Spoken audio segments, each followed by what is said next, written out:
Hi everyone, I'm back after some time. Things have happened. I basically am no longer allowed to run my YouTube channel as I have done it before due to some change in regulation in the country I live in. That means from now on I will try to make videos, but they will be far less and they will be not monetized. That is basically the issue that I have right now. Long story very short, I would have to establish a company. I have to get advertiser licenses, and that would just cost far more than my YouTube channel is generating. So yeah, unfortunately, I have to do something else now. Today we'll have a look at this Voodoo2 card, specifically because this card builds on a topic that I touched in another video. It's linked in the top right corner. So let's measure the resistance on our voltage regulator here to ground. I think this is the adjust pin if I'm not mistaken. 200 ohms, this is okay. Then we have the 3.3 volt line. This is 300 ohms, which is also okay. And the top pin is the 5 volt supply. And if we look at this pin, we only get 110 ohms approximately. So this is the 5 volt power supply, which means most likely this card will have glowing capacitors somewhere. Now, this card works. So just because we have a low resistance here doesn't mean that the card doesn't work. Now I can use this information, 100 ohms and 5 volts, to compute how much power is being consumed by a specific component on this board, but we'll have a look at it through a thermal camera. And this is what I will do right now. Let's plug this card into a system and see what's going to happen.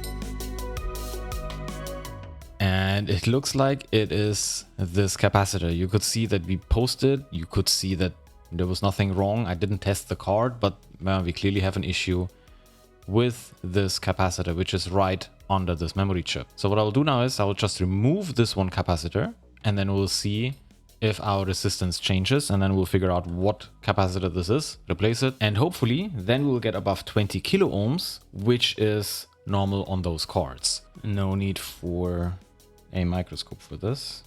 I didn't use all my tools for over 2 months now.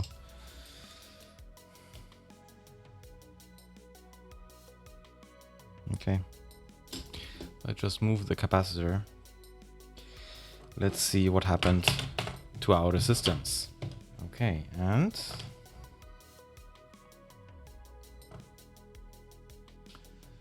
and we definitely found our culprit. So yeah, that's it. 35 kilo ohms. Perfect. This is what you want to see on a Diamond Monster 2 that is fully functioning. So yeah, it is this tiny capacitor, and we found it with our thermal camera, because before we only had 100 ohms on the 5 volt line, and all the power was dissipated through this one tiny component. Now this most likely is 100 nanofarad or something like this terms of capacitor, and we can figure this out if we look at a component map, which you can find on Bogons. All right, so, and here we have 2 cards. One is the Innovision Mighty 3D2, which does look a little bit different here in the corner. There is no capacitor, so this is not the correct layout. But here is a Creative CT6670. And here, if we look at the picture, here you can see that we have C55, which is our capacitor that I just moved on the diamond card. So C55, it's on the front. Let's check C55. Yes, and let's check in the table where C55. It is a 100 nanofarad capacitor, 0603. So I'll hop under the microscope. We'll see a little bit close up of that card. I'll replace it with another 100 nanofarad capacitor, and then we'll test the card. Okay, and here is C55, the one that I just removed. This one here. You can measure the resistance later, but let's first get a replacement in there. Okay, so this is 100 nanofarad.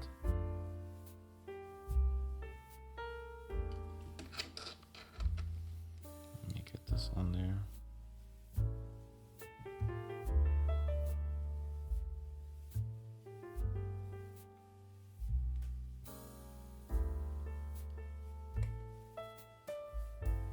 Let's make this a little nicer.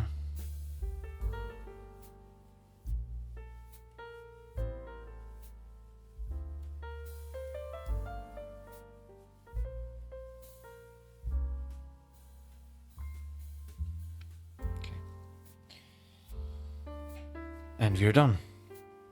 So let's first check our broken capacitor here. This is the one that gave 110 ohms on our 5-volt line. Let's see what we get. 800 ohms. Okay, it is higher, but that most likely is because I put some heat on that capacitor. And maybe there are some other components that affect the overall resistance of this circuit. So yeah, just because we see a higher resistance here right now doesn't mean that this cap is actually working. This one should easily be in the mega ohms, not in kilo ohms. So yeah, this cap is definitely bad.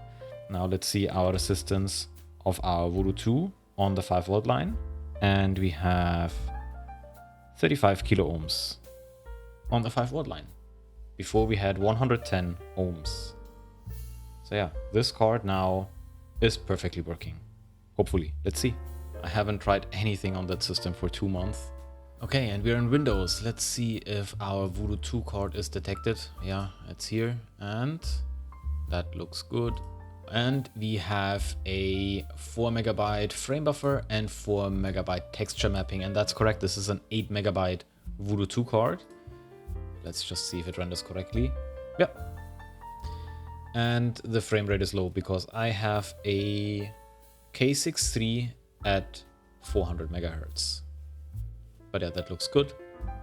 I think we did some preventive maintenance because at some point, most likely this capacitor would have shorted out. I might upgrade this card to 12 megabytes. I have plenty of memory chips that I have to use somewhere, so that would be a good candidate to just upgrade the memory from 8 to 12 megabytes. I hope you enjoyed this video. I know I wish I would have better news, but unfortunately I'm still trying to figure out if I can continue with Bits and Bolts somehow. But honestly, if the channel doesn't generate any income from ad revenue or sponsorships, it doesn't make much sense for me to put as much time into it as I did before, which is really sad because yeah, I really enjoyed designing memory boards, fixing old electronics, spending days trying to figure out what is going on.